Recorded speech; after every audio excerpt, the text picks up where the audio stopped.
I remember the first time I looked in a biochemistry textbook and I saw a drawing of something called a bacterial flagellum with all of its parts in all of its glory. It had a propeller and the hook region and the drive shaft and the motor. And I looked at that and I said, that's an outboard motor. That's designed. You know, that's no chance assemblage of parts. Behe's reaction was not surprising, especially when the bacterial flagellar motor is animated and magnified more than 50,000 times to display the details of its construction and operation. Howard Berg at Harvard has labeled it the most efficient machine in the universe. These machines, some of them are running at 100,000 RPMs and are hardwired into a signal transduction or sensory mechanism so that it's getting feedback from the environment. It's got some tail proteins which act as the propeller. When the flagellum rotates, these push against the water and therefore push the bacterium forward. And the motor uses a flow of acid from outside of the cell to the inside of the cell to power the turning. The bacterial flagellum has 2 gears, forward and reverse, water-cooled, proton motive force. It has a stator, it has a rotor, it has a U-joint, it has a drive shaft, it has a propeller. It's not convenient that we give them these names. That's truly their function. In all, about 40 different protein parts are required to build a flagellar motor. Since its discovery, biologists have tried to understand how a machine of such superb design could have arisen gradually, without foresight or plan, through the biological pathway Darwin envisioned.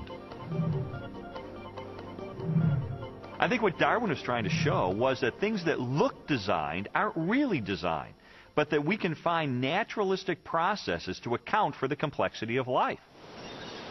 Darwin theorized that every part of every living organism evolved through natural selection, a blind process that acts upon random changes in the cell.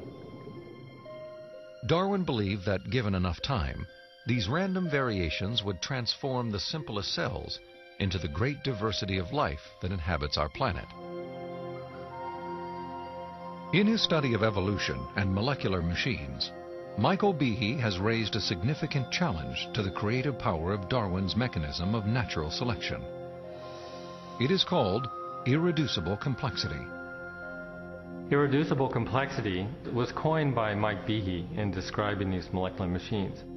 Basically what it says is that you have multi-component parts to any given organelle or system in a cell, all of which are necessary for function.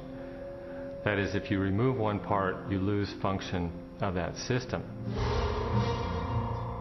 Irreducible complexity can be illustrated by a familiar, non-biological machine, a mousetrap. The trap is composed of 5 basic pieces: a catch to hold the bait, a strong spring, a thin bent rod called the hammer, a holding bar to secure the hammer in place, and a platform upon which the entire system is mounted. If any one of these parts is missing or defective, the mechanism will not work. All components of this irreducibly complex system must be present simultaneously for the machine to perform its function. Catching mice.